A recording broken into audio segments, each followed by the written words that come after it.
Joel Rufino dizia: a esquerda não tem que ter uma política de segurança pública, a esquerda tem que ter uma política de proteção dos direitos. O que o Alessandro Barata dizia: não é direito à segurança, é segurança dos direitos. Né? Olá pessoal, bem-vindos ao 32º episódio do podcast Segurança dos Direitos, o seu podcast sobre segurança pública. Estamos aqui, retomando, nesse ano de 2020, após um curtíssimo período de férias aí, merecidas para descanso, a partir mais uma vez do aprazível Bairro da Glória, para gravar esse programa aqui para nossa audiência qualificada. Quem vos fala é Rafael Borges, vocês já me conhecem. O episódio de hoje é muito interessante. Eu estou aqui com um amigo querido, um advogado criminalista, que é referência para nós que militamos nessa área, João Carlos Castelar. E estou aqui também com o Lucas Castelar, que trabalha com o João Castelar e que também é um amigo querido e que vai me ajudar a conduzir esse bate-papo aqui hoje com o João.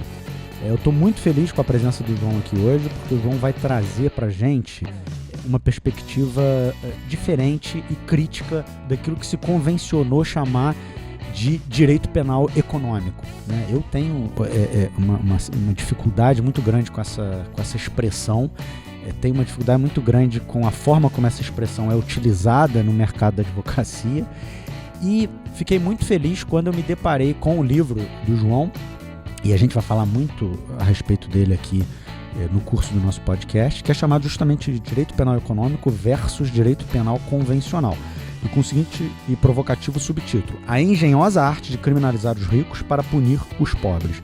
O João também tem outros livros acerca de temas que a gente vai comentar aqui hoje também, mas o que eu quero sobretudo nesse bate-papo é entender o que é esse direito penal econômico numa perspectiva crítica, que contempla a criminologia, que contempla questões de política criminal, que contempla a história e que permite a gente entender um pouco esse estado de coisas que hoje a gente está vendo aqui no Brasil, e para o qual a questão criminal ela ganhou centralidade absoluta.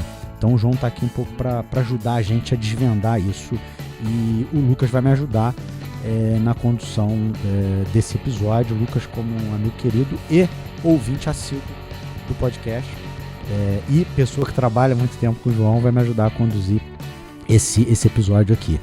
Só para lembrar a todos vocês que nós estamos no Twitter, no perfil @segdireitos, e praticamente todas as plataformas de áudio, iOS, SoundCloud, YouTube e também o Spotify.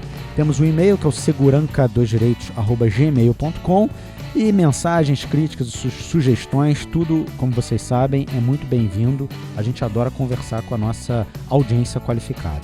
E eu não vou gastar mais nenhum minuto do ouvinte com a minha própria isolada voz, vou dar início imediato ao 32º episódio do podcast Segurança dos Direitos, o seu podcast sobre segurança pública, que hoje vem no formato de um bate-papo com o querido amigo e advogado criminalista João Castelar. E também estará aqui me ajudando o Lucas Castelar.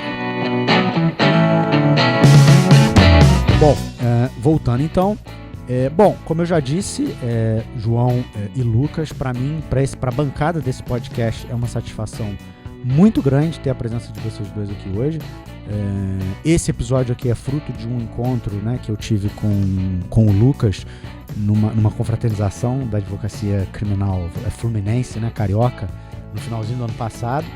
E foi quando eu, inclusive, conheci o Lucas, e o Lucas me falou de forma muito entusiasmada do podcast, e eu fiquei muito feliz por isso, claro, por ter alguém tão atento, tão crítico e enfim, alguém da área se interessando tanto aqui pelo nosso produto. E quando então descobri que ele era filho do João Castelar, e falei, temos que viabilizar aqui tá faltando um episódio juntando nós três. Então, assim, eu queria falar da minha satisfação em tê-los aqui na nossa bancada hoje. Tenho certeza que essa conversa vai ser muito rica e frutuosa. Queria passar a palavra para vocês se apresentarem rapidinho para a nossa audiência qualificada, começando pelo Lucas e depois o João, por favor. Bom, eu sou Lucas Castelar, sou advogado criminalista, milito na área criminal desde que eu ingressei na faculdade de Direito.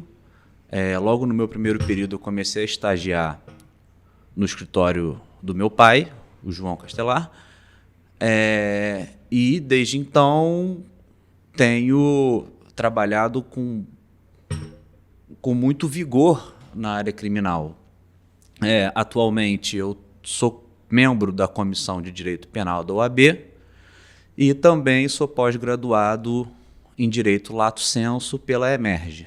João, uma pequena apresentação antes da gente começar os trabalhos. Primeiro eu queria agradecer o convite, Rafael, participar desse programa que se utiliza do que há de mais moderno na divulgação de ideias na atualidade, nos dias que a gente vive.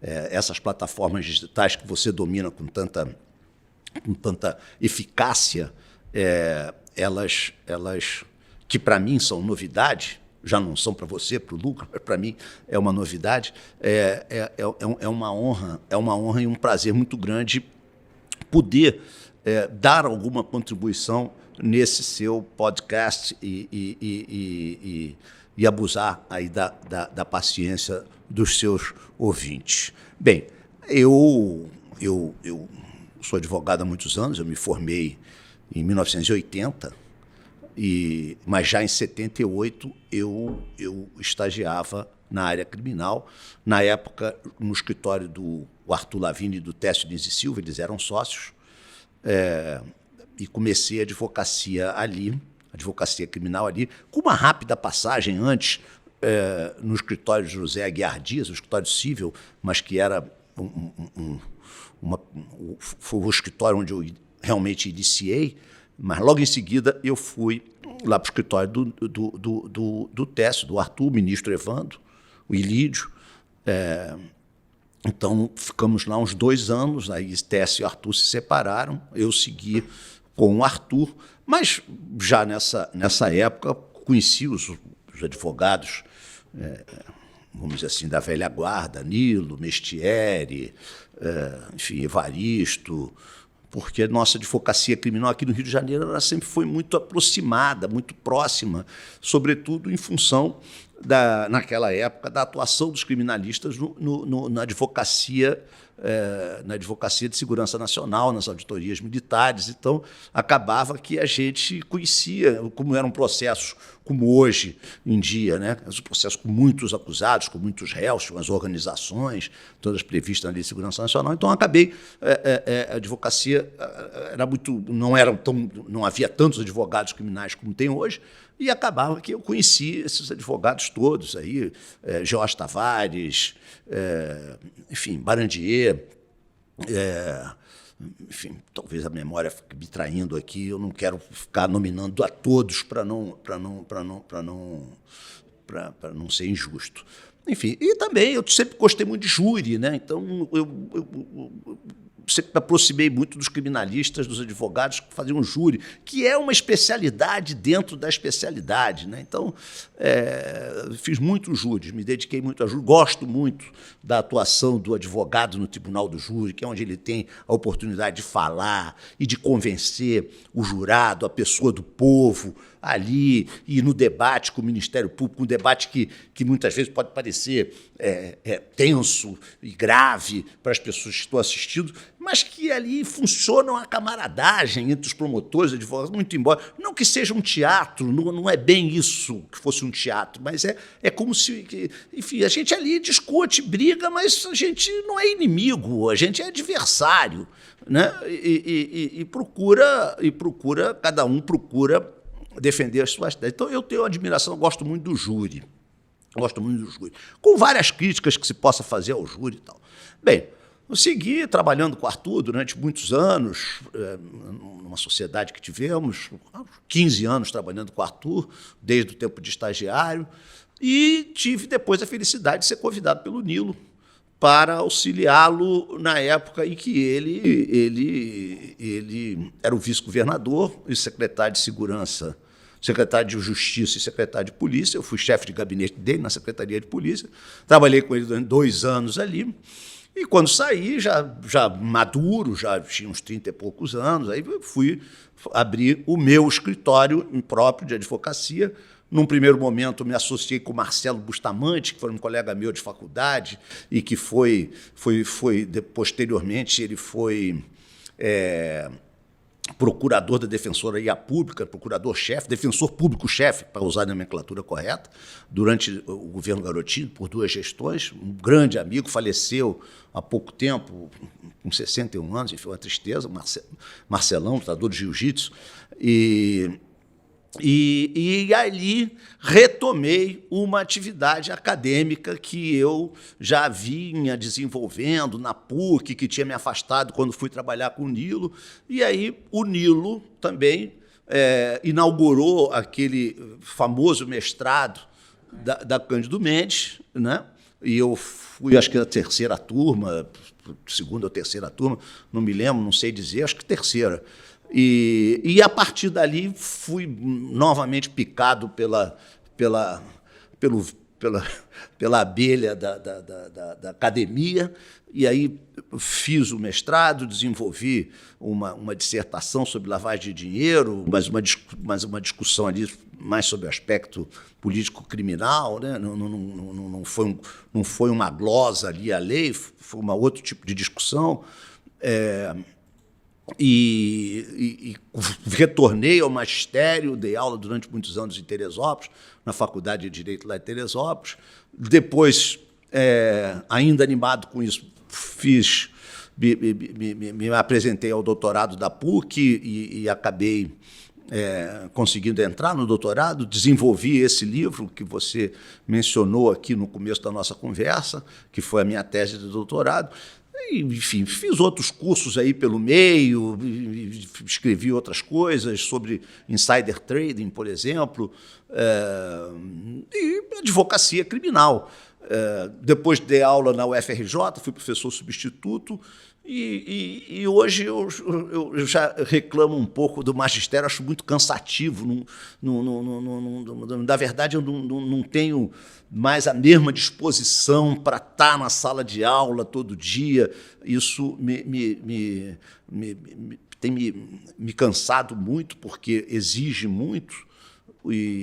Então, eu tenho me dedicado a classes em curso de pós-graduação, enfim, em redação de artigos, e passei um bom período também no Instituto, fui diretor do Instituto dos Advogados Brasileiros, e hoje integro a diretoria da SACERJ, Sociedade dos Advogados Criminais do Estado do Rio de Janeiro, cujo primeiro presidente foi o ministro Evandro.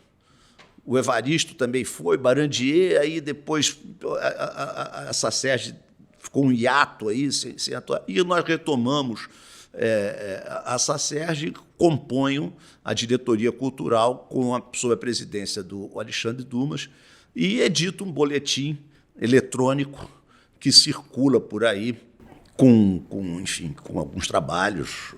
Outro dia desse, o André, que é Sim. seu colega aqui, publicou um, enfim. Eu acho que mais ou menos é isso que eu posso Legal. falar da minha trajetória. Muito bom. João, eu queria começar assim a nossa exposição, nosso bate-papo aqui, explorando um pouco esse que eu acho que foi o seu último trabalho acadêmico, né? O direito penal econômico versus direito penal convencional. Né? Acadêmico propriamente dito, sim. Estrito senso, né?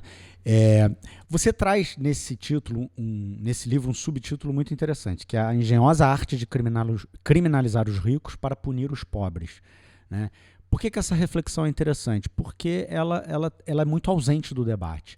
Né? Inclusive, e sobretudo a esquerda, e esse podcast é um podcast progressista, é um podcast que pode ser chamado de um podcast de esquerda, a gente vê muito equívoco nesse meio político, nesse ambiente político progressista, naquilo que diz respeito à política criminal. Né? Inclusive, assim, essa é uma crítica que eu sempre faço aqui, né? Como que os governos petistas podem ser, de certa forma, responsabilizados pela curva de encarceramento acentuadíssima que a gente tem, pela elevação na quantidade de tipos penais, pela criação de dificuldades para a concessão de liberdade, pelo aumento do nosso número de presos provisórios. Enfim, é o tipo de coisa que não dá para negar para a gente que é estudioso desse assunto, como que isso cresceu, como que isso se intensificou, enfim, em anos recentes. Não obstante, tivéssemos ali um governo de perfil progressista e que avançou muito em outras áreas, né? Não na área da política criminal, mas em outras áreas. E a esquerda tem muita dificuldade em entender o teu subtítulo, né? Como que o direito penal se presta a isso, quer dizer, a criar de maneira engenhosa essa arte de criminalizar os ricos para punir os pobres, né? E no Brasil é uma moda relativamente recente, essa coisa de punir os ricos. E nós três aqui, né, que estamos na militância da advocacia criminal, a gente virou uma espécie de geni da opinião pública, né? Porque é só a gente que defende os caras. Defendemos pobre também, mas eventualmente também defendemos rico, que é quem segura a onda do escritório, coisa e tal. E a gente virou alvo de críticas públicas ferrenhas porque fazemos essa defesa, né? E não importa, enfim, a classe social. E é mais difícil ainda explicar que não é apenas uma questão de direito de defesa, né? É também uma questão de política criminal. Quer dizer, como que a esquerda, que os progressistas, que as pessoas interessadas na consolidação do Estado Democrático de Direito vão entender que o direito penal não é a saída, né? Não é a chave para a solução dos problemas sociais que a gente vive. E como que prisão só traz mais prisão. Enfim. E o seu livro ele me despertou muita atenção porque ele oferece explicações para isso, né? Explicações que você não encontra em outras obras, por mais críticas que eventualmente elas sejam, por mais interessantes que elas sejam. E essa explicação está no seu livro de forma muito clara. Conversa um pouco com a gente sobre isso. Quer dizer, o que você quer dizer com isso? O que é essa engenhosa arte de criminalizar os ricos para punir os pobres? Como que isso se operacionaliza na prática? Como que você vê isso acontecendo? Você, o Lucas, na experiência de vocês do escritório, na reflexão acadêmica de vocês, o que... Eu sempre... acho que a primeira vez que esse tema propriamente vamos dizer assim, essa observação me veio, assim, me despertou interesse, foi com um artigo publicado na Discurso Sedicioso da Maria Lúcia Caram, em que ela fala da direita penal, mas ela fala da esquerda punitiva. Num determinado momento, né, antes ainda do PT chegar ao poder, ainda quando ainda tínhamos Collor, Sarney e, sobretudo, Fernando Henrique, o PT, né, que era a oposição mais vigorosa ali ao governo Fernando Henrique, o PT fazia uma carga violentíssima sobre os poderosos e arguindo que o Brasil era o país da impunidade. O Brasil é o país da impunidade, ninguém vai preso no Brasil, ninguém vai preso no Brasil. E eu me lembro que uma vez o Antero Luiz, que é um jornalista, um sujeito com méritos, ele ganhou o prêmio ESSO na questão da cobertura que ele fez no caso do Rio Centro, mas o Antero, certa feita, fez uma investigação jornalística e viu que não tinha nenhum preso por corrupção. E o país era um país tido e havido como o país dos corruptos. E eu acho que isso foi despertando na esquerda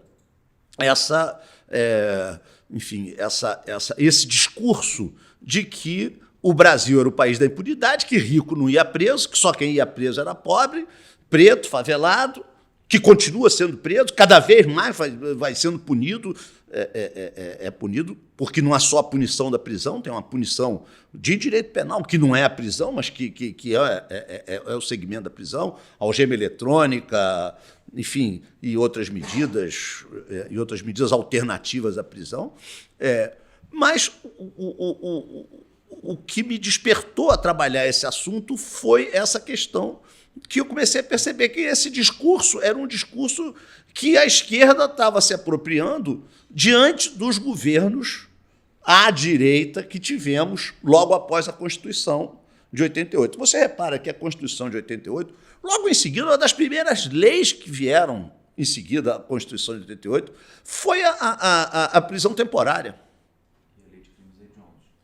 E a lei de crimes hediondos, mas a prisão temporária é anterior. É de 89, né? É de 89, um ano depois. E a lei de crimes hediondos é 80. É 90. 90, né? Mas é 90, exatamente. Então foram esses dois estatutos. É sempre importante a gente lembrar. A lei de crimes hediondos, o relator foi o Roberto Jefferson. O relator foi o Roberto Jefferson, que foi quem desencadeou toda essa confusão do mensalão. Né? Uma história meio ali que a história ainda vai dar cabo de esclarecer essas questões de uma forma mais clara, né? Esclarecer de forma mais clara, enfim, vai botar os pingos nos is. Então, apesar da coisa, quando nós que lutamos tanto pela Constituição e conseguimos ali, achávamos que tínhamos conseguido aquelas garantias individuais ali do artigo 5º, puxa, nossa, conseguimos aqui, agora não vai ser mais aquele horror que era, né? Que o delegado podia determinar uma busca e apreensão, não era por ordem judicial. O delegado de polícia determinava uma busca e apreensão. Agora com a Constituição, só o juiz vai decretar a busca e apreensão. Eles decretam busca e apreensão a troco de nada. Né? Não precisa indício maior para um juiz decretar a busca e apreensão, até porque, não raro, eles ficam reféns do Ministério Público, que se utiliza muito bem dos canais da mídia, da imprensa. A Lava Jato, só para antecipar um pouquinho aqui, a Lava Jato, o que a gente viu no Intercept, a imprensa era ali auxiliar do Ministério Público. Eles trocavam figurinha o tempo todo, não tinha uma operação legal. Então, o Ministério Público utiliza a imprensa. E não tem pejo de dizer isso, o próprio Moro diz isso. Não, porque aí ele vai buscar lá aqueles processos, Banipulite e aquele outro processo que teve no sul da Itália, na Sicília, para apurar a máfia, que são os maxi-processos. Né, que já o Ferraioli, na Direito e Razão, fala na existência desses maxi-processos, que é isso hoje que a gente vê aqui. Mas o fato, voltando aqui a essa questão da criminalização dos ricos, que vai atingir, que na verdade vai atingir os pobres, isso é uma coisa que eu acho que a esquerda custou muito para perceber, que não adianta vir apoiar... como apoiou a lei de organizações criminosas, ela veio no governo, foi o governo Dilma, se não me engano, não foi? Sim, sim. Foi o governo Dilma. E o governo Lula, os dois governos Lula, aprovaram inúmeras leis, leis que restritivas de direitos, punitivas, enfim, que aumentavam penas, que criminalizavam ilícitos administrativos, traziam para o direito penal questões que eram punidas apenas no âmbito do direito administrativo. Por exemplo, os crimes contra a saúde pública.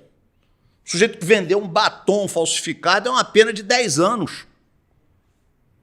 Isso é um contrassenso absoluto. Mas isso veio da criminalização do direito administrativo. Por quê?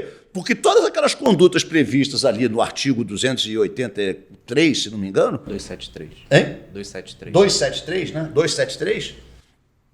Todas eram previstas como sanções administrativas no âmbito da saúde pública. Foram criminalizadas. Então, não só a criminalização de ilícitos administrativos, que isso foi uma ampliação, e antecipações de tutela, por exemplo, organização criminosa. Nós tínhamos aqui uma quadrilha nossa tradicional, que estava na nossa lei, lá, quietinha, tranquila, quadrilha. Eram raras as hipóteses de quadrilha. A partir de um determinado momento, qualquer coautoria tinha virado quadrilha. E depois a quadrilha virou organização criminosa. E a esquerda não se deu conta que quando colocou organização criminosa, começa a pegar MST. Daqui a pouco vai pegar MST. Juiz sem rosto. Juiz sem rosto vai pegar quem?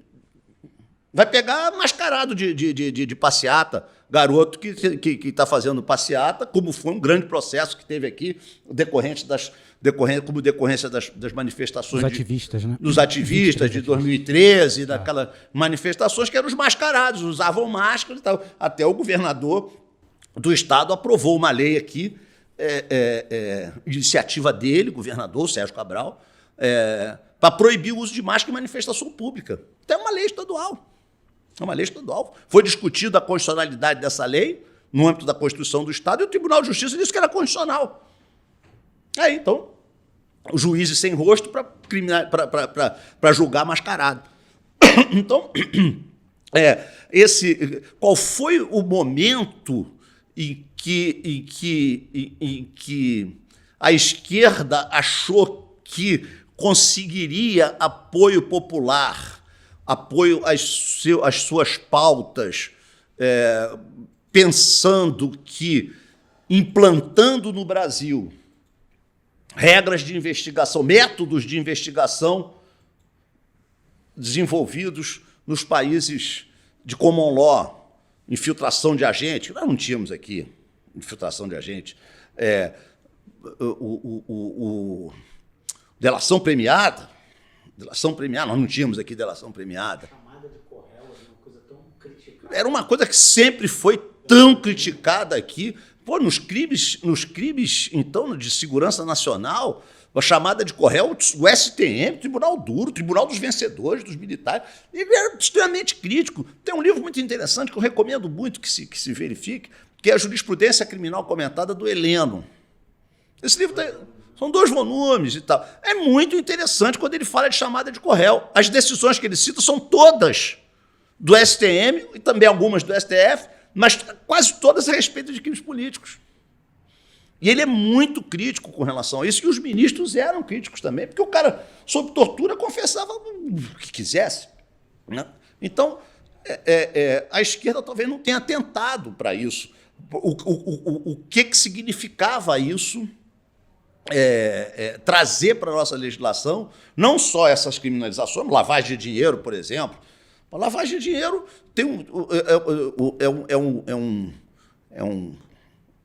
crime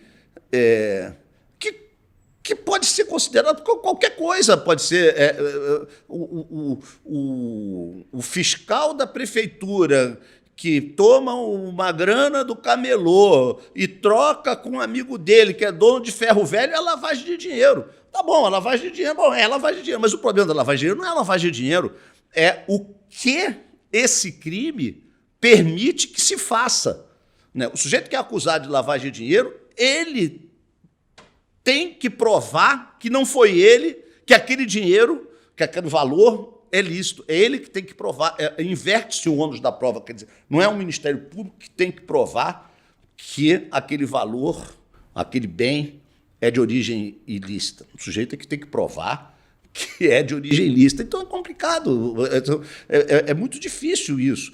Mas a esquerda apoiou muito essa questão da lavagem de dinheiro. Sem dúvida. A lavagem de dinheiro, na verdade, é um conjunto de regras feitas para confiscar o produto do crime. Sim. É isso. Lavagem de dinheiro é para confiscar o produto do crime. Vai lá e pega o produto do crime, confisco. Então, foi isso que a lavagem de dinheiro. Sim. Mas, João e Lucas também, vocês acham que esse abraço que a esquerda deu na pauta criminal, isso tem a ver com estratégia eleitoral ou isso tem a ver com equívocos de interpretação, com... Acho que talvez as duas coisas, Rafael. Acho que talvez as duas coisas. Eu acho que as duas coisas... Porque é muito sedutor o discurso punitivo. É muito sedutor o discurso punitivo. Você pega um sujeito que trabalha num táxi, horas e horas e horas dirigindo ali, um outro que trabalha, enfim, na construção civil, um porteiro de um prédio, enfim, as pessoas do povo enfim, um guarda municipal, um funcionário público, e vê o sujeito que é dono de um banco, dá um trambique, ficar rico, né? E não acontecer nada com ele, realmente é um troço que é muito revoltante. O sujeito que trabalha num calor desse hoje, por exemplo, um dia que está fazendo 38 graus, o sujeito está trabalhando na construção civil e ele vê aquele franco-brasileiro-libanês Carlos Ghosn fugir dentro de uma caixa no Japão por um empresário riquíssimo. Então, dá uma revolta muito grande. O sujeito, esse cara tem que ser preso. Então, o sujeito tem que sofrer a punição na medida em que a conduta dele é uma conduta ilícita, que está ali verificada que é ilícita. O que se tem que verificar é que, para chegar a uma pena nesse criminoso enfim, que infringe regras de direito penal econômico, que é um troço também desse conceito de direito penal econômico, é um conceito extremamente aberto, né? Porque quais são os bens jurídicos? Mercado financeiro, mercado de capitais. O que é o mercado de capitais? O que é o mercado de capitais? Isso não é nada. É uma abstração, mercado de capitais. O crime contra o mercado de capitais. O que é o mercado de capitais? O mercado de capitais não é nada. Isso é uma abstração. O crime de insider, mais uma vez antecipando, é um estelionato mais ali com específico. Específico, é um estelionato. Caberia perfeito, qualquer insider caberia no tipo de estelionato. Então, 7-1. Qualquer insider. Então, o insider, e ele era punido, até outro, havia só a sanção administrativa. O que punia o insider estava previsto na lei das SAs. O insider era especificamente previsto na lei das SAs. Sim. Então, eu não sei onde é que a esquerda estava com a cabeça quando achou por bem de trazer para o nosso ordenamento esses métodos investigativos e essa quantidade de criminalizações. Como, por exemplo, os crimes ambientais, tem uma porção de ilícitos ali, que são ilícitos penalmente, que são condutas penalmente relevantes, que uma lei de posturas municipais seria suficiente para punir aquilo. O sujeito tirar uma planta, ornamental ou não, de uma praça, ele está praticando um crime, ele vai para um juizado especial criminal. Então, o garoto que quer tirar uma onda com a namorada, pega lá uma florzinha, uma margaridinha na praça aqui e dá para a namorada, ele está praticando um crime. Não sou de maluco isso. É um exagero, é um desrespeito com a inteligência daqueles que lidam com direito penal. Porque, evidentemente, que isso é um ilícito administrativo, uma multa, vai lá, dá agora aqui, meu filho, uma advertência. Não precisa nem de multa, uma advertência. Olha aqui, você não pode tirar a planta aqui, não. Essa planta aqui é uma planta pública, para as pessoas olharem para ela. Você tirar e dar para sua namorada, vai no florista e compra uma flor e dá para ela. Se o sujeito for um reincidente, toda hora vai lá arrancar a planta, dá uma multazinha, mas isso não.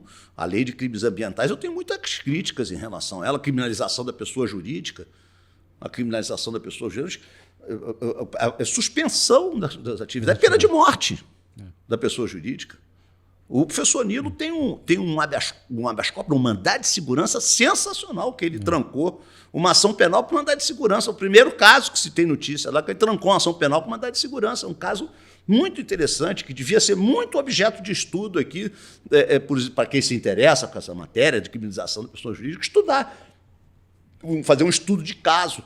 Que ainda está, esse caso que o Nilo, enfim, eu conheço esse trabalho, eu conheço a petição dele, conheço o acórdão, eu li na época, enfim, mas até hoje eu acho que merece mais estudo, que a academia, os jovens aí, estudantes, mestrado, podiam fazer um estudo de caso sobre isso, ou até trabalho de conclusão de curso sobre essa questão desse mandado de segurança, porque é uma das peças mais interessantes aqui, em termos de criatividade do direito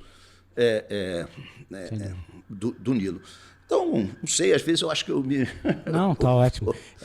Acabou de se agregar aqui à nossa bancada o Rafael Fagundes, meu sócio, meu amigo, que a audiência já conhece, porque já esteve aqui falando sobre o princípio da insignificância, e o microfone está, a partir de agora, aberto também. Você sabe que o Nilo roubou o Rafael de mim, né? Sim, essa história é conhecida. Essa história é conhecida. Tá aqui o microfone franqueado para o Rafael também. Eu queria só dar um alô para todos os ouvintes e dizer que eu vim aqui para aprender com o meu mestre, né? Meu querido amigo. Meu primeiro guru, meu primeiro e eterno guru, então não pude deixar de vir aqui para sugar um pouquinho mais de conhecimento. Legal. João, quando você fala na coisa do direito penal econômico, né, e isso está nas entrelinhas das tuas reflexões também, do teu livro, que direito penal não é econômico, né? Assim, em primeiro lugar. Exatamente, todo direito penal é econômico, assim como como é que o Thompson falava? Tudo é crime político. Exato. Exato, quer dizer, qual não é a sensação que eu tenho quando eu vejo essa expressão circulando, né? E no nosso meio, né, Lucas, ela circula muito porque é isso, a advocacia criminal ela também está um pouco glamorizada, né? Como o cotidiano está criminalizado, como tudo hoje é de alguma forma alvo de criminalização, os advogados criminais viraram uma espécie de sacerdote. Toda família tem agora um criminalista de confiança, porque a gente é acionado para coisas às vezes ridículas e às vezes para coisas grandes, mas enfim, que não deviam estar na mesa da questão criminal, mas que foram colocadas ali. E você, que como nós, assim, tá militando nesse mercado, né? Às vezes a sensação que eu tenho é que essa é uma expressão de tipo estratégia de coach, sabe? Direito penal econômico, né? Para atrair um cliente. E às vezes a gente usa mesmo para explicar, para estabelecer uma distinção. Mas eu acho que essa coisa do direito penal econômico, ela contribui um pouco para essa ilusão de que uma coisa é o direito penal contra os ricos e outra coisa é o direito penal contra os pobres, enquanto tudo, na verdade, tudo é direito penal, né? Tudo é produção de sofrimento, né? Inflição de dor. Porque acaba que no final, sendo uma expressão direito penal econômico ou sendo a expressão direito penal convencional, a pena acaba sendo a mesma, que é a restrição da liberdade em maior grau ou menor grau. Como dito aqui, como foi dito pelo Thompson, todo direito penal é econômico. Tanto que as condutas que o nosso Código Penal pune, de certa forma, com mais rigor, são as condutas patrimoniais. E não apenas... E dentro dessas condutas patrimoniais, você tem, inclusive... condutas que são crimes de sangue, né, que é o que se diz na criminologia, que são aqueles crimes que são crimes violentos, mas que são abarcados por essas condutas de crime patrimonial, como, por exemplo, o latrocínio. O latrocínio nada mais é do que um homicídio seguido por um roubo. Você primeiro tem a conduta do roubo e depois você tem a conduta da morte. Independentemente de haver dolo no roubo e dolo no homicídio, acaba sendo abarcado pelo crime patrimonial, tanto que não vai a júri esse tipo de conduta. Uma coisa também que eu queria voltar à sua pergunta anterior a respeito de onde a esquerda se perdeu com relação a essa questão do excesso da criminalização. Como foi dito aqui, a gente seguindo os fatos históricos, no governo do Fernando Henrique e nos governos anteriores, que eram todos governos de direita, a gente tinha o PT fazendo essa campanha pelo maior rigor punitivo aos políticos e aos grandes empresários que cometiam as suas ilegalidades e acabavam não sendo punidos por uma razão ou por outra qualquer. E aí quando o governo alcança ao poder, é sempre bom a gente lembrar que o PT ele não alcança ao poder apenas com o apoio dos partidos de esquerda. De certa forma, o PT ele acaba se vendendo aos outros partidos do Centrão e também muitos partidos de direita conservadores, como o PL, que atualmente, agora eu não sei qual é o partido. Acho que é o Partido Republicano, né? Acho que é o PR. O PR, eu acho. Enfim, e que hoje são partidos absolutamente opostos a qualquer tipo de ideia minimamente progressista. Não precisa nem ser de esquerda. Então, a partir desse momento, tanto que a primeira lei de grande impacto punitivo que surge no governo do PT foi a lei de drogas, que foi uma das principais leis, uma das leis com consequências maiores no aumento da nossa população carcerária. De 2016... Quando aplicada com a lei de crimes hediondos, né? Sim. Pois é, de 2006 para cá, o número de presos que a gente tem aumentou. E foi exatamente nesse período também que começa esse discurso de que os ricos, não só apenas o discurso, mas também começa a se botar em prática essa política de começar a, vou botar aqui entre aspas, perseguir aquelas pessoas que antes não eram punidas. Ou seja, que é botar em prática o discurso de que o Brasil está deixando de ser o país da impunidade. Tanto que esses grandes processos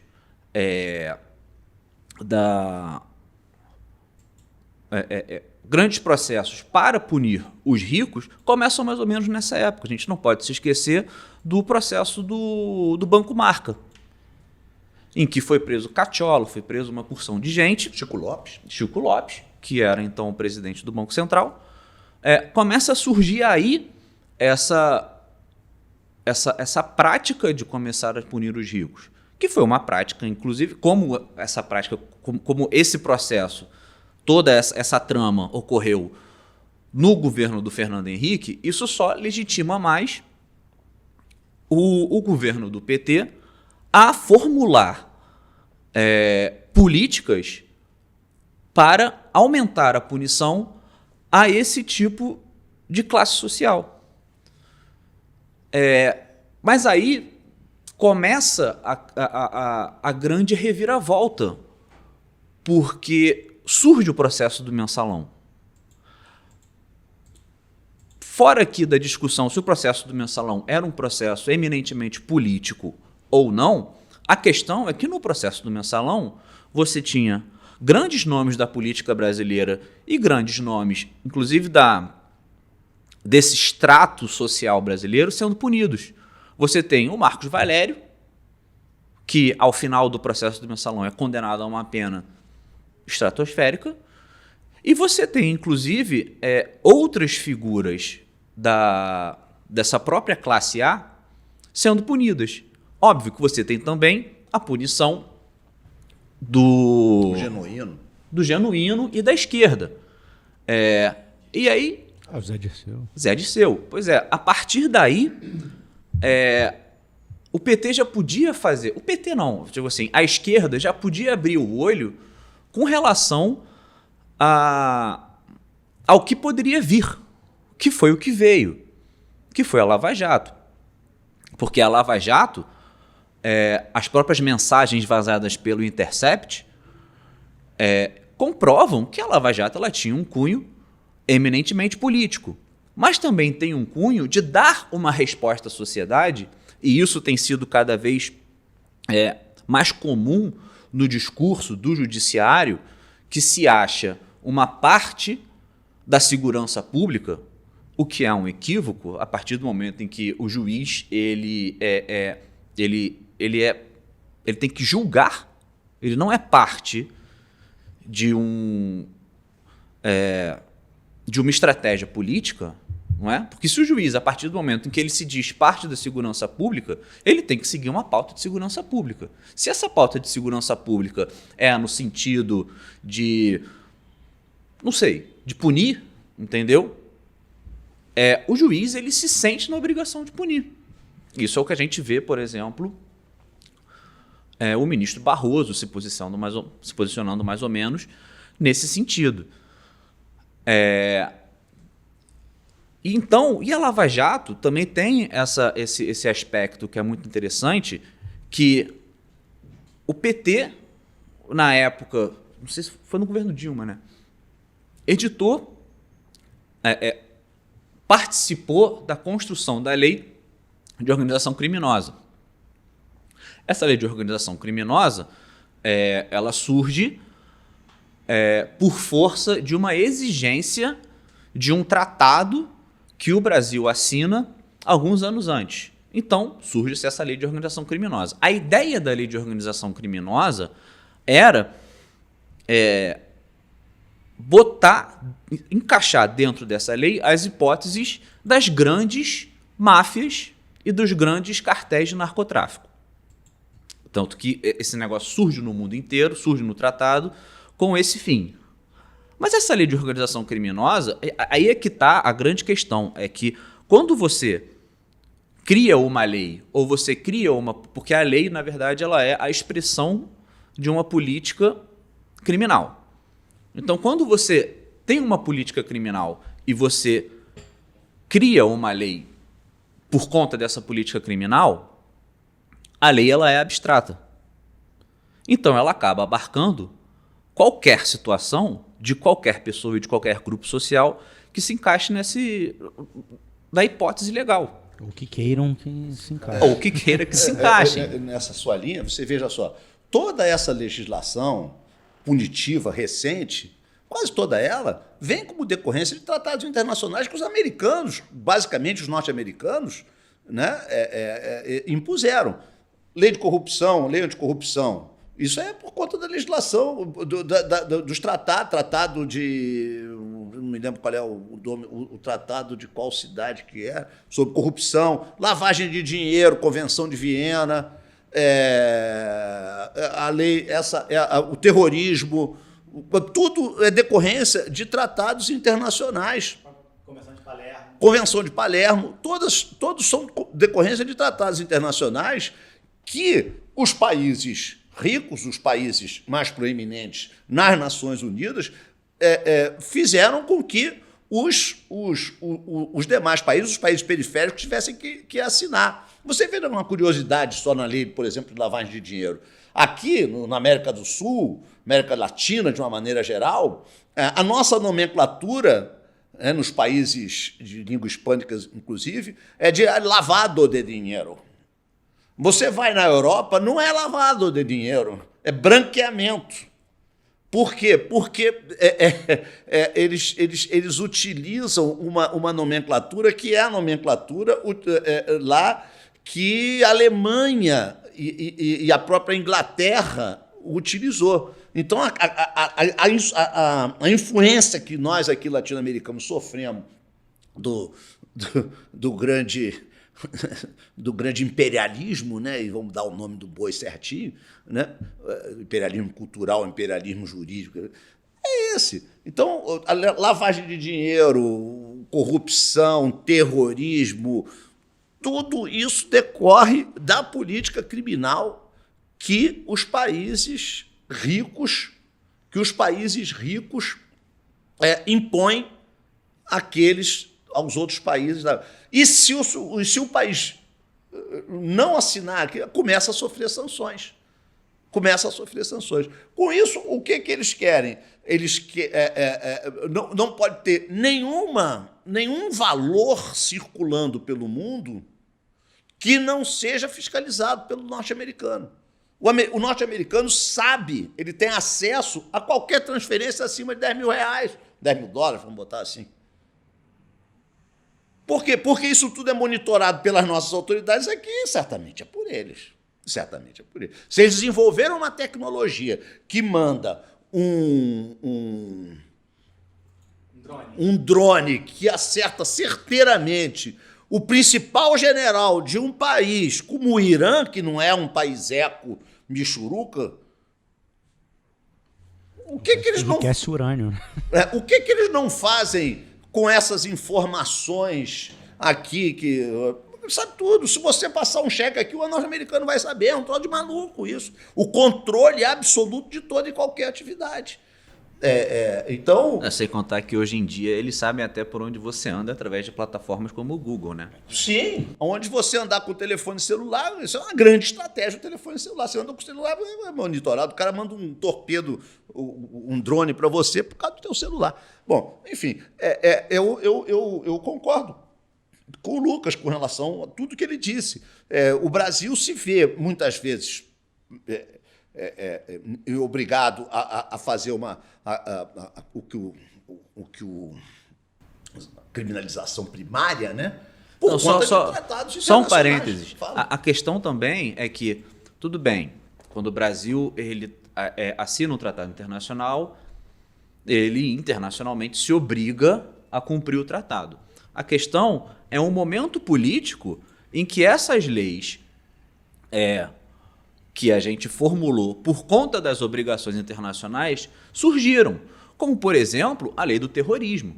A lei do terrorismo ela surge num momento de uma efervescência política, que foi ali nos anos de 2013, num momento de efervescência política em que havia uma grande mobilização social questionando muitas práticas governamentais e a forma como essas práticas governamentais estavam ocorrendo.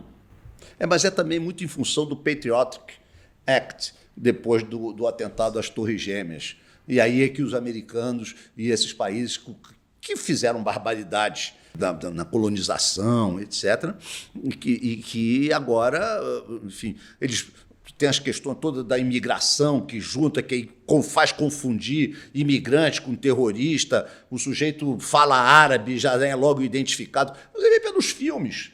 Você pega os filmes dos anos 70, o inimigo do Bareta era um latino-americano. Você pega o filme dos anos 2000, o inimigo é um cara falando árabe. Né? Então, a estratégia de Hollywood, né, para vender os Estados Unidos, enfim, não sei se eu fantasio, se eu viajo muito nessas minhas observações, mas eu vejo alguma coisa assim.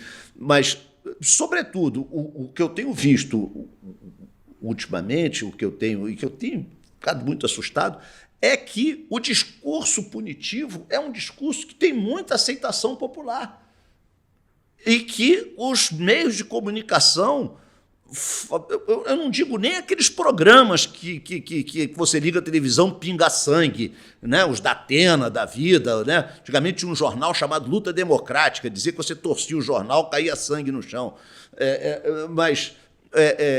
Eu não digo... Mas não, o Jornal Nacional. Pô, um menear de cabeça do apresentador do Jornal Nacional já pode implicar no projeto de lei punitivo lá. Se o Bonner fala um troço, não, aquilo ali pode representar um projeto de lei para punir. João, quantas leis foram aprovadas com base em novela? Com base em novela. Não é?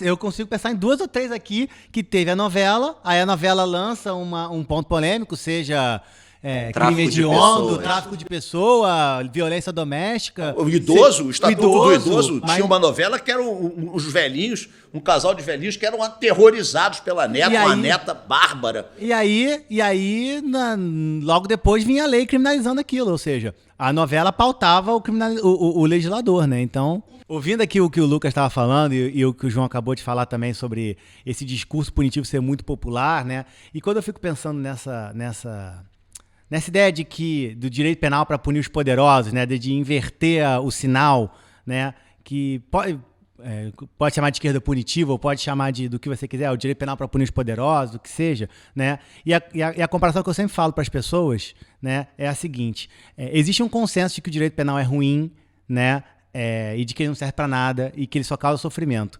E a sugestão das pessoas é espalhar esse sofrimento, é democratizar o sofrimento. Né? E é a mesma coisa que você ter um hospital em que tem pessoas doentes e tem pessoas sadias. E a sua solução para resolver a desigualdade é deixar todo mundo doente. É verdade. A solução não é deixar todo mundo doente. A solução é deixar todo mundo sadio. Porque se considera a pena e a prisão como uma coisa que vai resolver.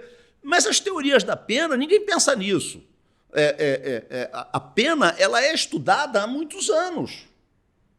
A pena é estudada há muitos anos. De onde é que surge a pena? O velho barbudo já dizia, né, que não há fato histórico sem fundo econômico. Né? A pena de prisão surge quando já não dava mais para matar. Por quê? Porque precisava de pessoas para fazer o serviço. Então, a prisão surge para criar os remadores dos barcos, para fazer trabalhos... Raspar pau Brasil. Não, isso eu digo já lá naquela virada do século XVIII, né? Que as penas de suplício, de que fala o vigiário punido, Foucault, né? Que aí começa... Para-se de suplício, para-se com as penas de morte e começa a pena de prisão. É nessa virada aí, porque já não dá mais para matar. Por quê? Porque a população do mundo porque precisava-se do trabalho. E você matando aquela pessoa, ele não trabalhava. Então não dá para matar. Tinha que botar o sujeito, prender para o sujeito fazer o trabalho forçado. Então eram as galés, Aí é que entra o preso, vai para a galé, né? Vai trabalhar. E aí a prisão era o momento que o sujeito esperava para ir para a galé. Então, começou-se. Aí tem os estudos da pena, né?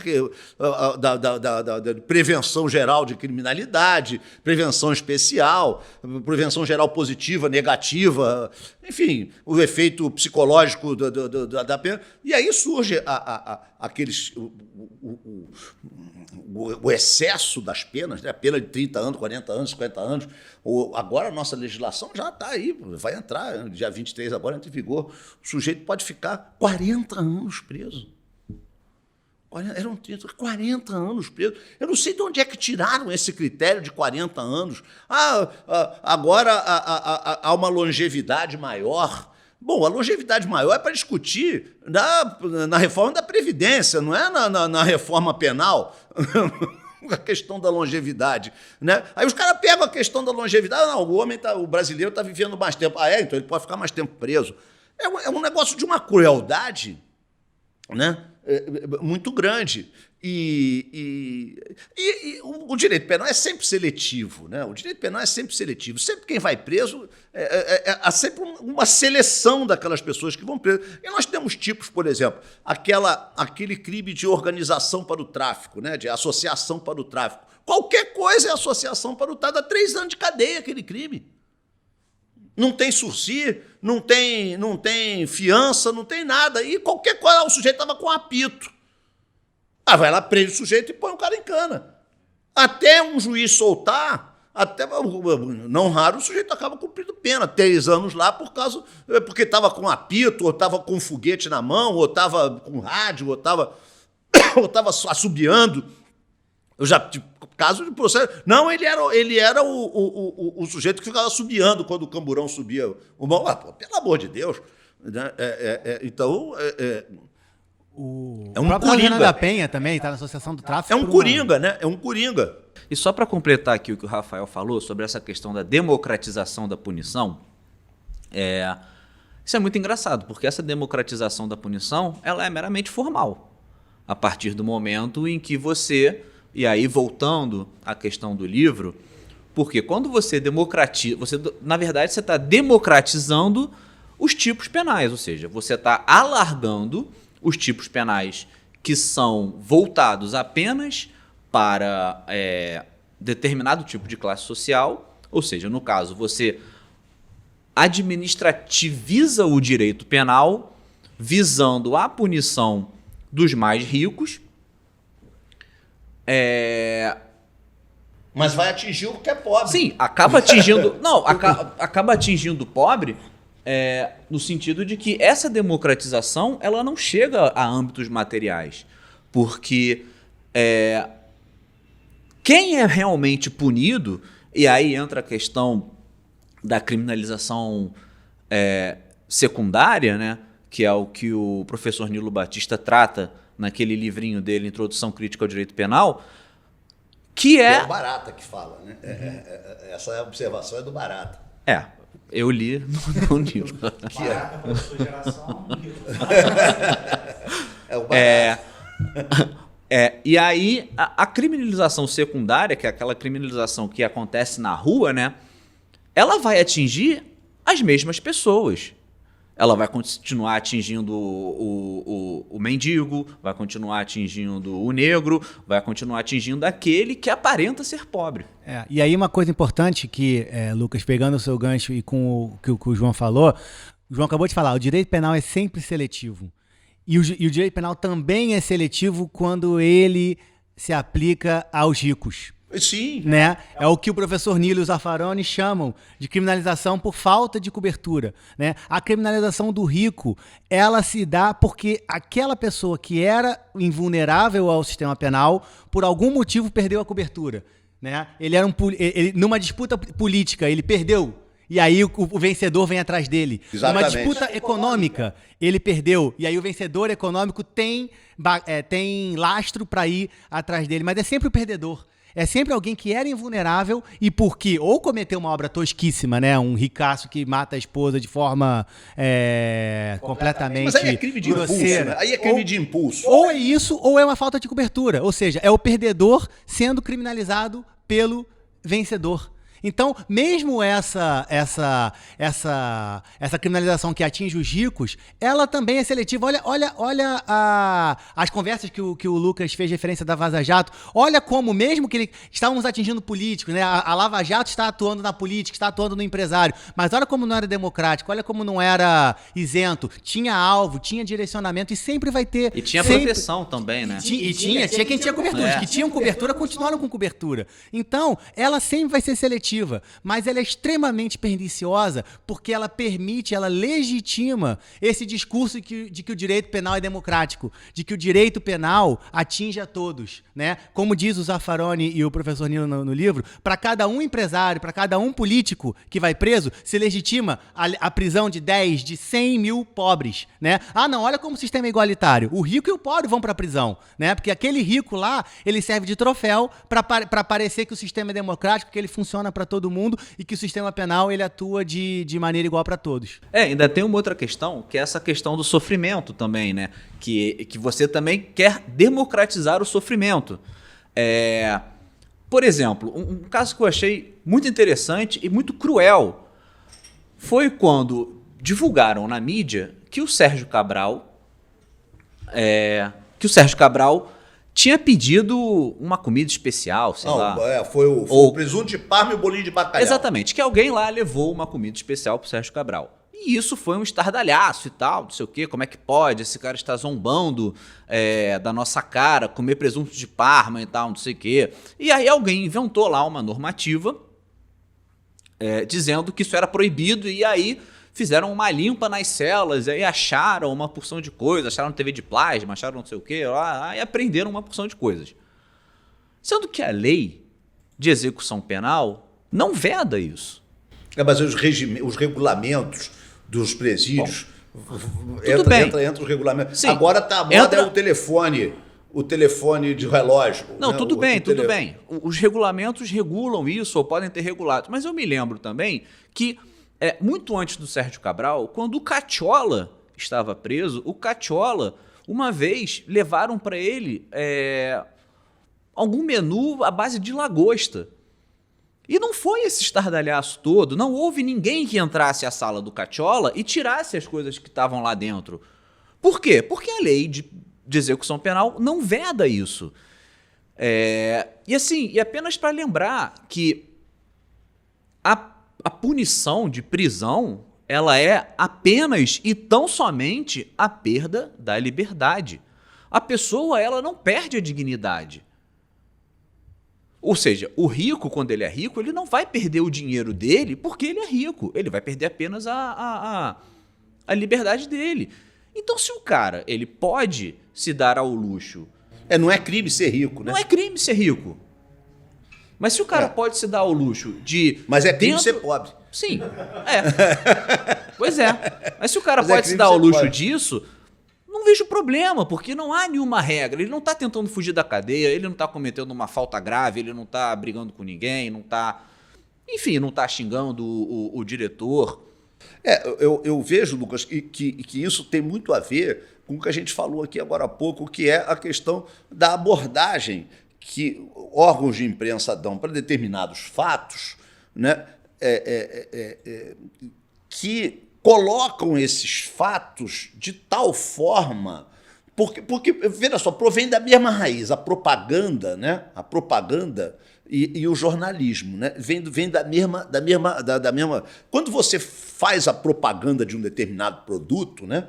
Você vai dizer que aquele produto ele tem aquelas propriedades, etc. e tal. Da mesma forma, quando o sujeito noticia um fato, ele pode imprimir maior ou menor dramaticidade e tal a situação. Nesse livro, eu cito um exemplo, e eu me lembro bem porque é um exemplo que é aqui em frente, que era um sujeito, um morador de rua, que estava lavando o carro, pegando água no chafariz aqui, para lavar carro com tornozeleira eletrônica.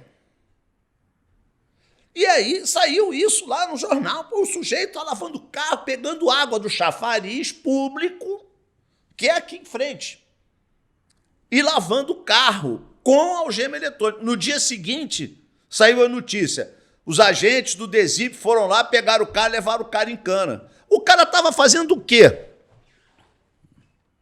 Estava trabalhando. Só que ele estava trabalhando lavando o carro, um subemprego. Podia estar guardando o carro, podia estar vendendo Coca-Cola na praia.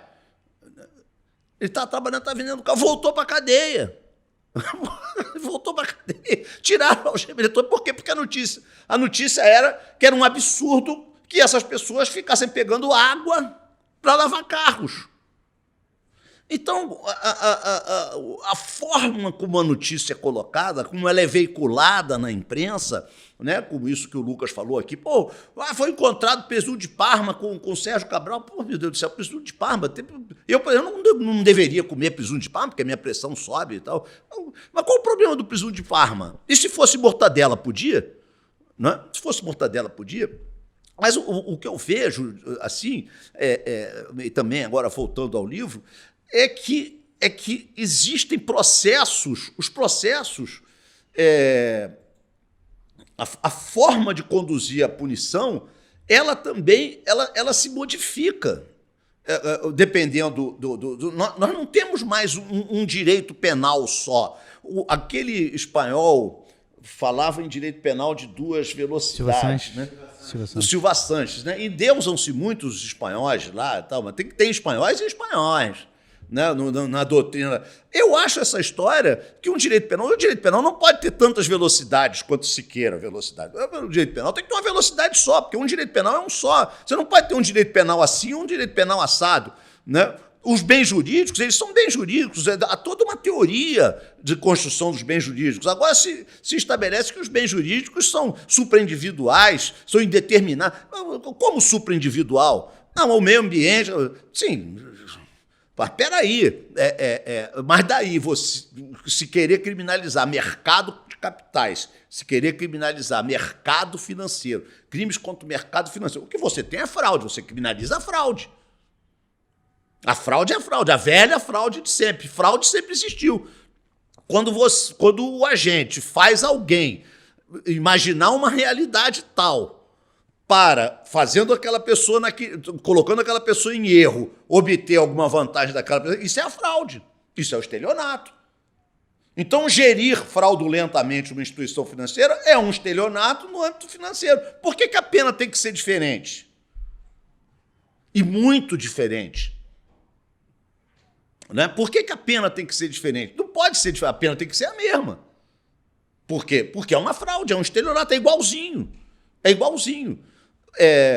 Talvez ocorram muitos desses crimes por uma falta de fiscalização, pela não atuação das agências reguladoras.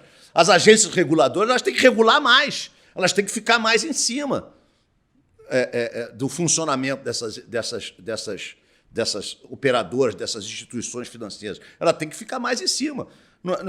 Não é possível a quantidade de tarifa. Quando a gente abre o jornal, em determinada época do ano, que os bancos divulgam os seus balanços, você já viu os lucros do Itaú? Pô, para lembrar do Tio Patinhas, são quaquilhões. Né? O Tio Patinhas é que tinha quaquilhões, né? Então, são quaquilhões, eu não sei que número é aquele. Por que eu não consigo entender, então, por que o sindicato dos bancários vive tanto brigando com os bancos? Por que o banco não paga direito os funcionários e obriga a tanta greve? Não é possível que um lucro tamanho, o banco seja muquirana com funcionário ali, e o bancário toda hora, todo ano tem uma greve de bancário para atrapalhar a vida da gente aqui e tal, eu não sei por que não paga. Então, não é possível que com todos esses instrumentos que se tem hoje em dia, né, TCU, TCM, TCE, não haja uma fiscalização. Poderia alguém argumentar assim, mas o TCE era composto aqui, o TCE do Rio de Janeiro, por exemplo, acabou, foi todo mundo preso. Sim, pois é, mas quais critérios que ali também foi o que se depois verificou se tratar de uma quadrilha, né? Mas, enfim, eu vejo dessa forma, que hoje em dia o que se tem são várias formas de fazer valer o processo penal. E o Ministério Público, eu acho que aqui tem um ponto que eu não abordei muito no livro na época, mas e que vem hoje em dia me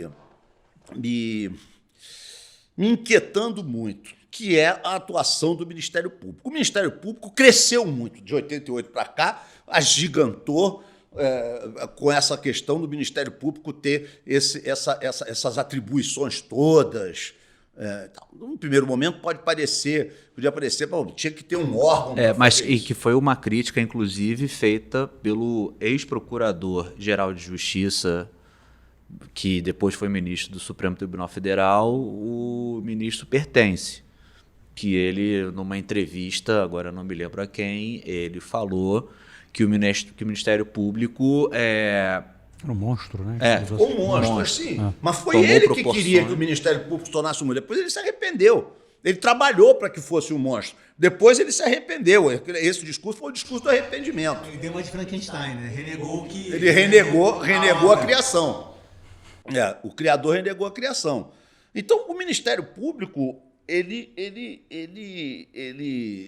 vem atuando de tal forma que ele abdicou de um dos mais importantes preceitos que regem o exercício do Ministério Público, que é a função do Ministério Público, que é o princípio da obrigatoriedade.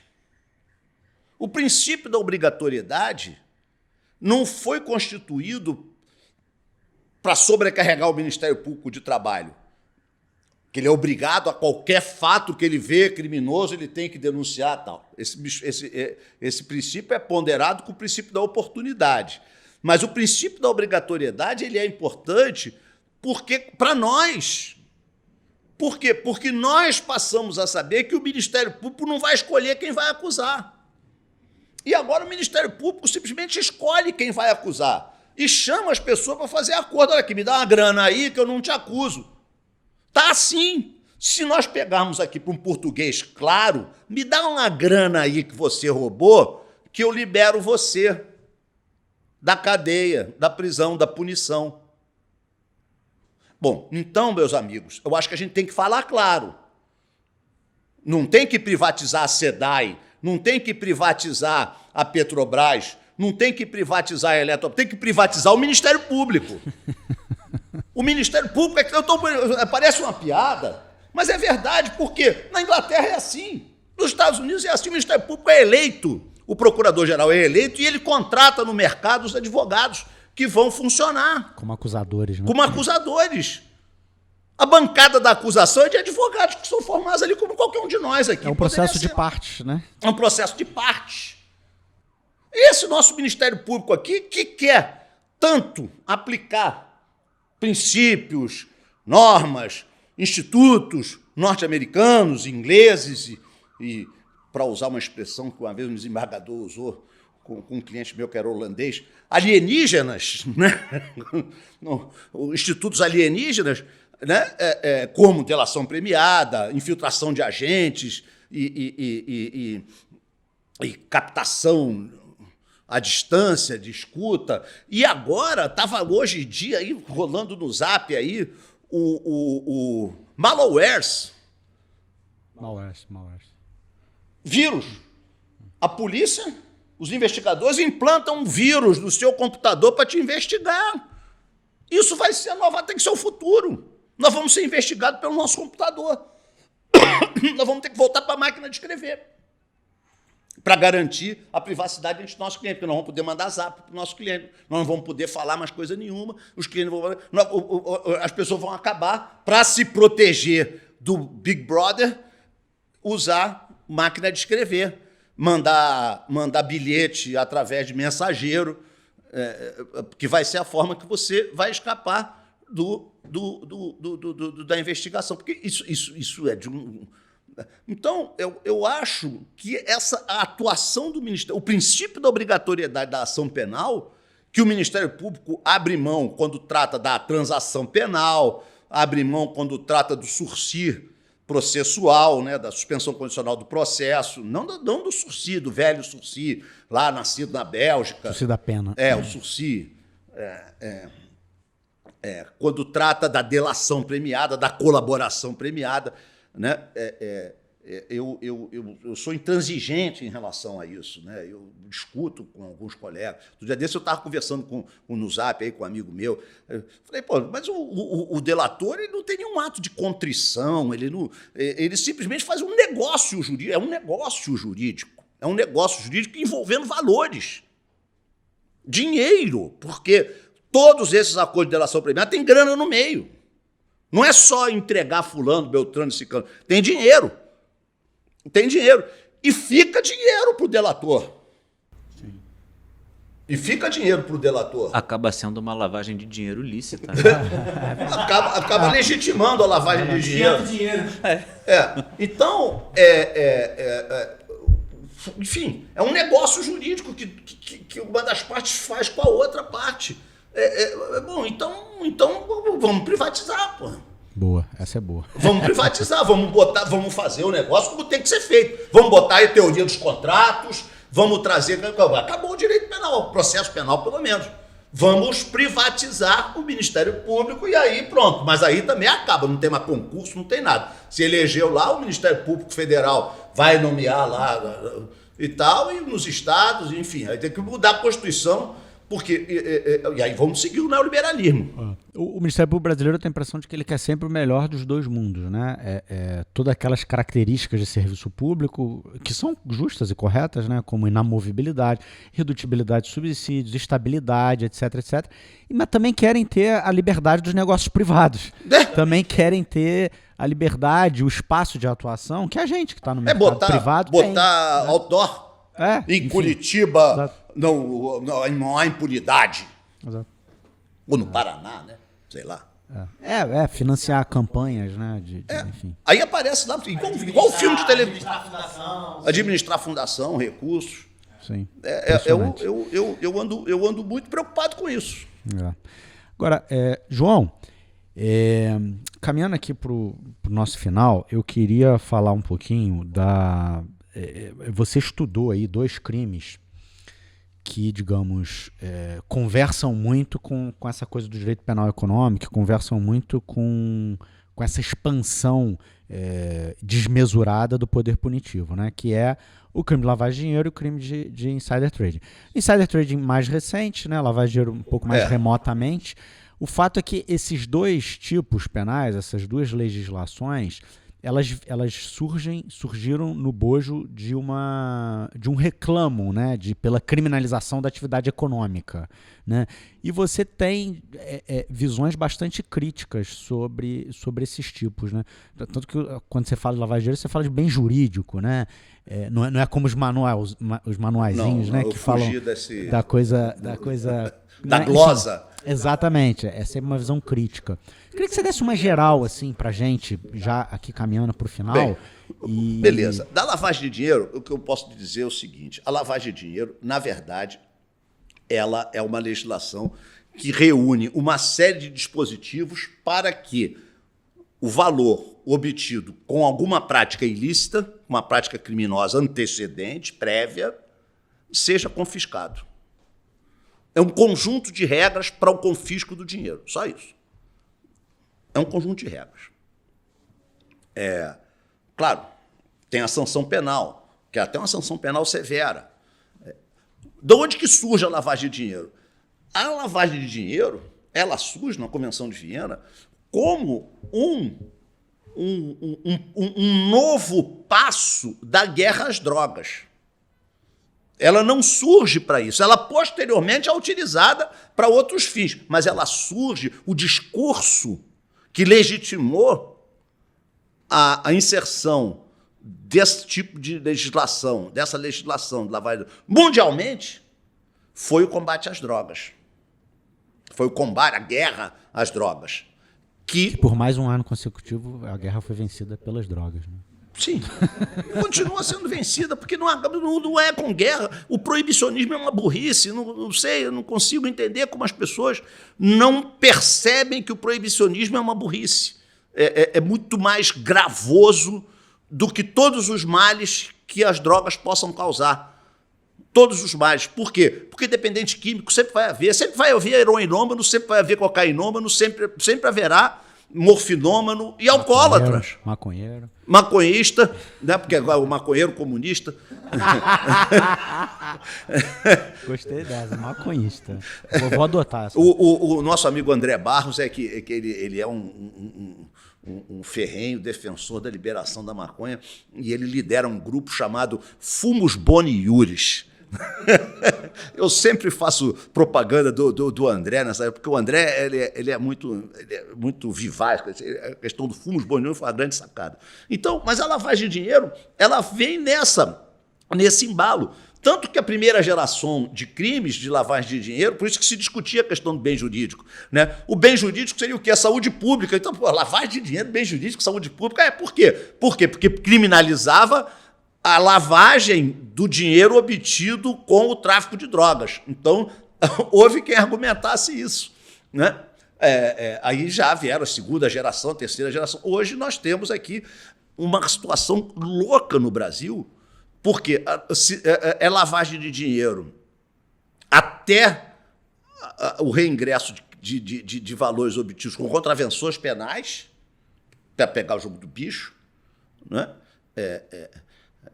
E por que se criou também a lavagem de dinheiro? A lavagem de dinheiro é porque, como ela se utiliza, ela coloca na posição de garantidor uma série de pessoas físicas ou jurídicas, nomeadamente bancos, seguradoras, e agora querem fazer até com advogados, né?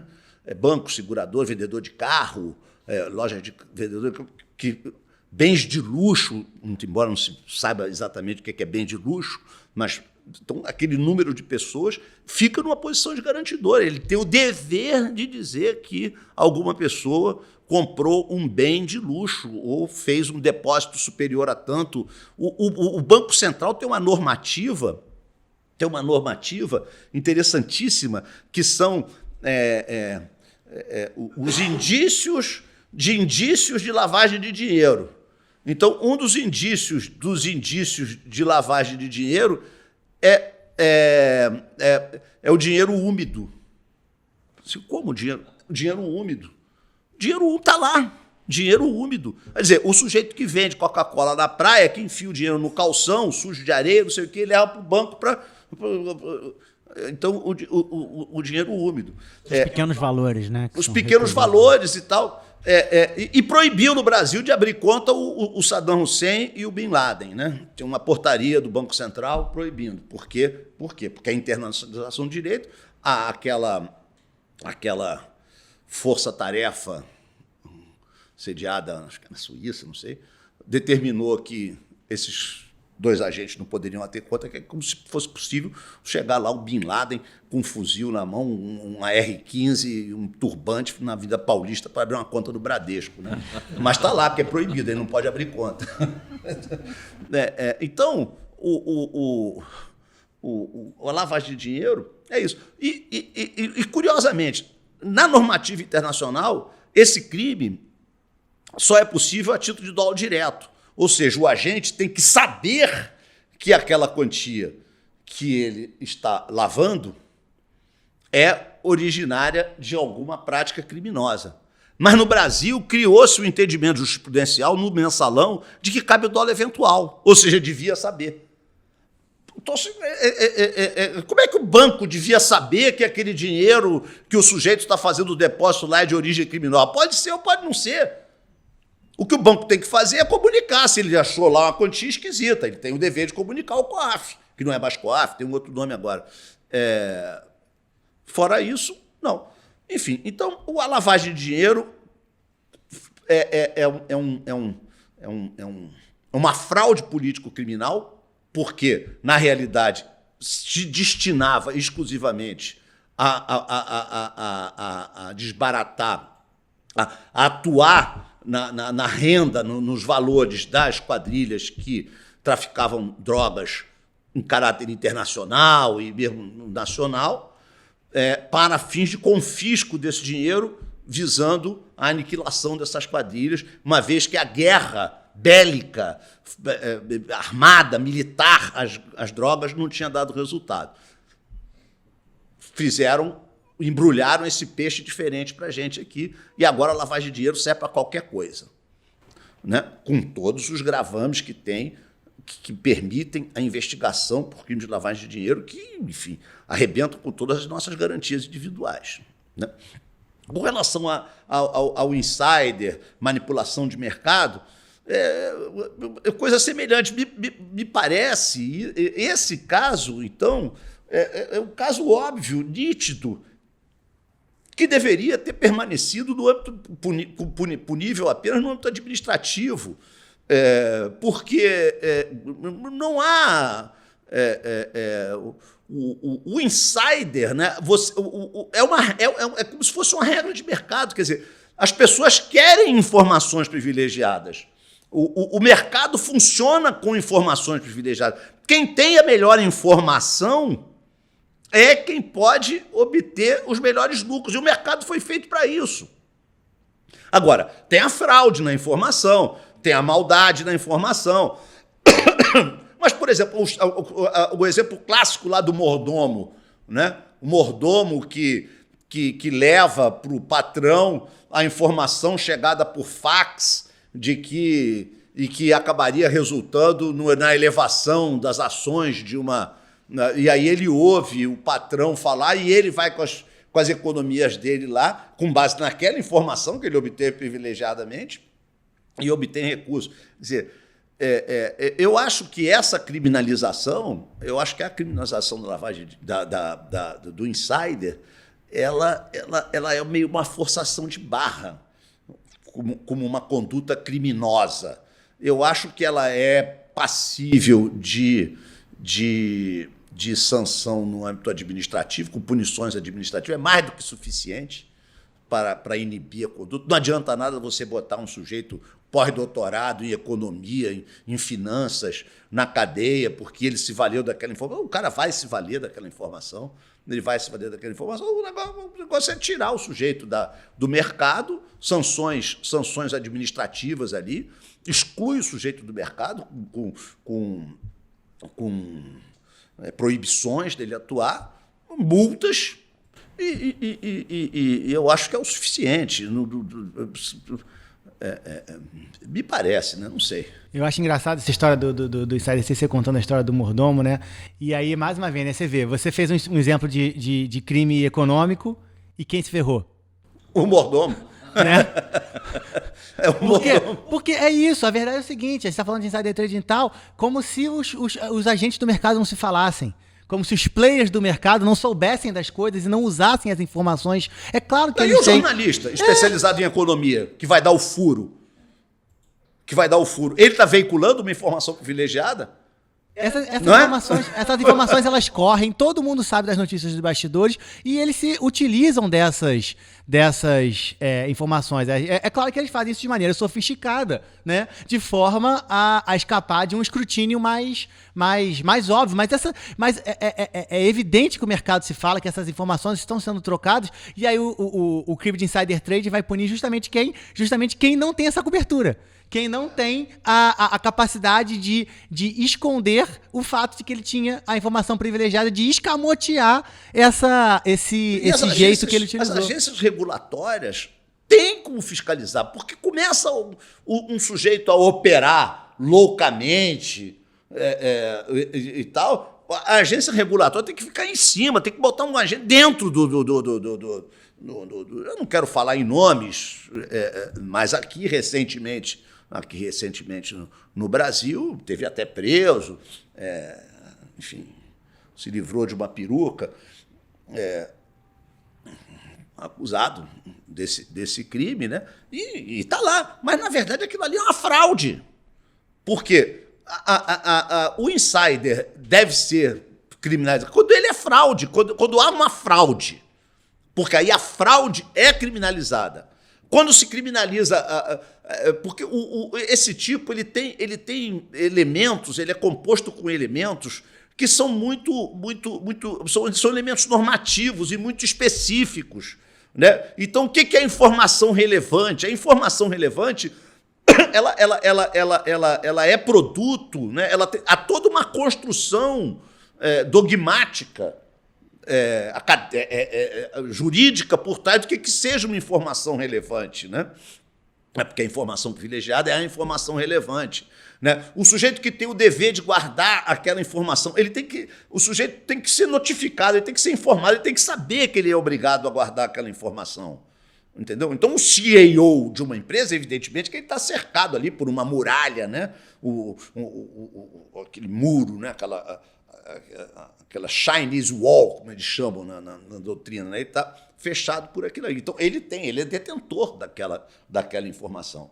E se ele usa aquela informação em detrimento dos acionistas, etc., para benefício próprio e ficar demonstrado muito claramente que aquilo ali é uma fraude, bom, aí você tem o elemento fraude, aí você pode criminalizar, pode até criminalizar.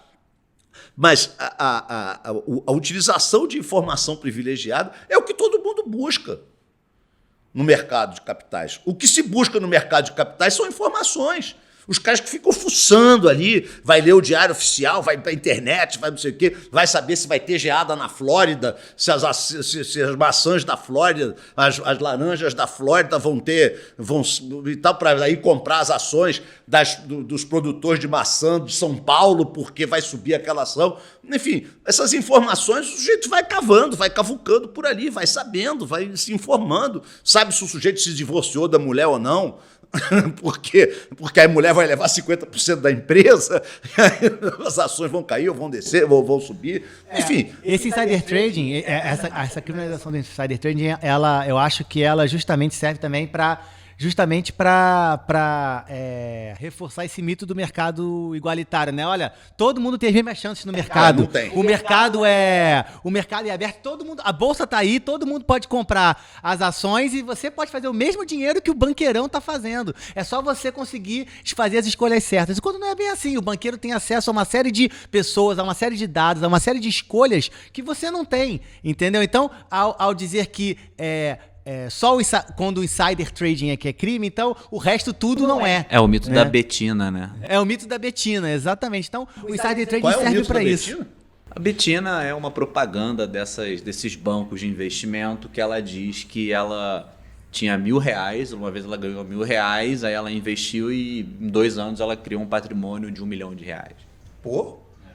E ela dizia, o mesmo pode acontecer com você, vem aqui pro banco, segue as dicas e por aí vai. Betina, muito bem.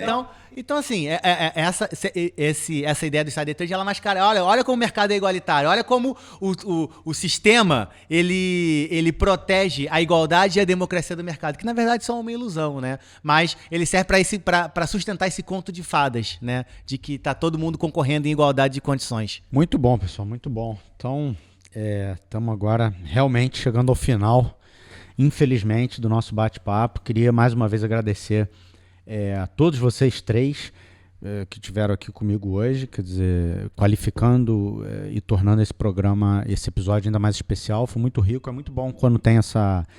Eu gosto muito mais desse formato mais dinâmico, mais gente falando, eu acho que enriquece mais a reflexão. Queria agradecer muito a vocês. E agora eu devolvo a palavra para vocês fazerem as considerações finais e darem um tchau para a nossa audiência.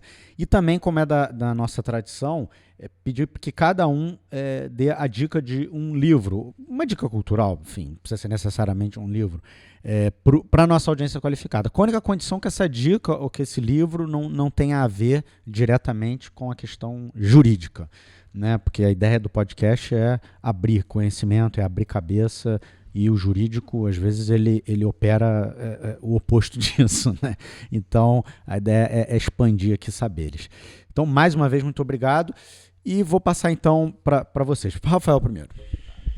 Bom, vou me despedir aqui dos ouvintes do podcast, agradecendo a audiência, pedindo desculpa aí ao Rafael por ter invadido a praia aqui, né? Cheguei de paraquedas e torcendo para não ter falado muita besteira. Mas... agradecer aí pela oportunidade de participar. Acho que da outra vez que eu vim aqui eu falei de Guimarães Rosa, não foi, Rafael? Então hoje, ouvindo aqui em algum momento do que a gente estava falando, eu me lembrei de um livro também que foi muito importante na minha formação, que é Os Miseráveis, Vitor Hugo. Isso, eu acho que esse é um livro que todo mundo também precisa ler em algum momento, forma caráter, né? Abre a cabeça, vamos dizer assim. Então essa vai ser minha dica hoje. É um tijolo, mas vale a pena. Muito bom. Lucas? Eu queria indicar não um livro, mas um filme que eu vi há muito tempo atrás, e é um filme extremamente interessante, chamado As Sombras de Goya. Não sei se é fácil de encontrar, mas é um livro... Qual é o diretor? Não sei qual é o diretor, mas eu sei que a atriz é a Natalie Portman, é uma das atrizes. Enfim, e conta a história, na verdade, da Inquisição Espanhola, que prende uma moça... Natalie Portman e Javier Bardem. Isso. Acusada de ser judia. Pô, não vai contar o fim, né? Bom, não, mas a questão é exatamente a questão da prisão dela, porque ela é presa para ser julgada. E aí, no meio da prisão dela, ocorre a Revolução Francesa. Eu não sei se ela é presa na Espanha ou se ela é... Agora eu não me lembro, faz muito tempo que eu vi. Mas ocorre a Revolução Francesa e ela é esquecida no cárcere. Enfim, e aí a partir daí o filme se desenvolve. É muito interessante. O Brasil tem muitos esquecidos no cárcere. Exatamente, né? Por isso que eu quis trazer esse filme, porque acho ele muito interessante, olhando por essa perspectiva e também por uma perspectiva do direito penal, ainda que não se trate de um filme exatamente sobre direito, mas a questão do direito penal do autor. Bem, eu queria sugerir, é um livrinho bem pequenininho, mas muito bom e muito representativo do momento que a gente está vivendo agora, que se chama Necropolítica, do Mbambe... Achille Mbambe. Achille Mbambe, é um livro muito interessante. Eu recomendo muito que se lê, porque é exatamente isso. Ele consegue, num livrinho pequenininho, quase um livro de bolso, sintetizar a política de morte que vem sendo implementada no Brasil e no mundo de uma maneira geral. E de maneira muito particular no Rio de Janeiro, né? Sim, com o nosso governador que manda mirar na cabeça. Legal, muito bom mesmo, estou muito satisfeito. Chegamos então ao final do 32º episódio do nosso podcast. Só para lembrar nossa audiência, mais uma vez, que nós estamos no Twitter, no perfil @segdireitos e praticamente todas as plataformas de áudio, SoundCloud, YouTube, Spotify. Temos também um e-mail, seguranca2direitos@gmail.com, esperando aí mensagens, sugestões e críticas da nossa audiência qualificada. Muito obrigado, pessoal. Até a próxima semana. Tchau, tchau.